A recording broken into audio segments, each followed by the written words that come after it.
Hi guys, I'm Maddie. And it's Kendall. And we're back for podcast number 2. Yeah, we are. So we finished last week talking about how we think that Gen Zs can be the best leaders, the best generation of leaders we've ever seen. Yes. If they use technology to their advantage and for its positive factors and not its negative factors. Right.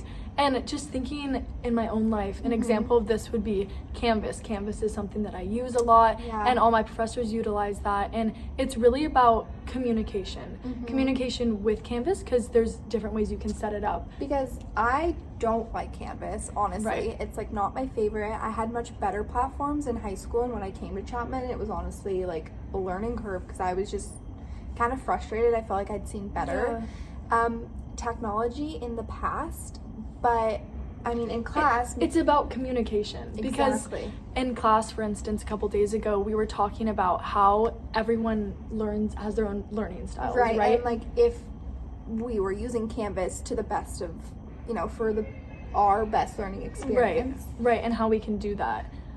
Yeah, so after that conversation, and we kind of talked about like, this is how our professor's using it, this is how we would like to use it, it helped me understand it better, and I can see like the pros of it. It doesn't have to be my favorite thing, but I understand it and I can use it. What's one of your favorite platforms that you like to use? I used to love Google Classroom. That was like my thing. But like you kind of have to do what the leader is doing. Exactly. So, and I think we can also tie that to the workplace, and just like as we grow up as Gen Z leaders, like we're gonna have to be adaptable and flexible when using different platforms, right? Because like we both have different platforms that we enjoy or prefer more. Right. So that's what I was thinking, like me going forward, like thinking about how we're gonna be leaders. When I'm in that position, I want to make sure that I'm telling them why I chose whatever technological platform I'm asking them of, whether that's like Google versus Microsoft. Like there's so many different instances. Right.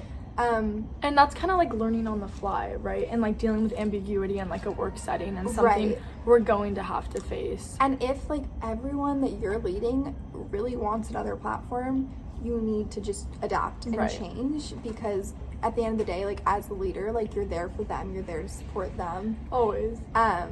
So yeah, it's important to have those competencies where you can like adapt and change for the people you're leading. Definitely. And overall, we can use technology as this positive thing to really help us and help us as Gen Z leaders. Yeah. So like if you take the time to learn about it, talk about it with whoever you're working with, and pick out the ones that work best for you, then you can be a successful leader, and we're going to be better leaders because we've taken the time to do that. Definitely. So thank you guys so much for coming. We'll see you next week.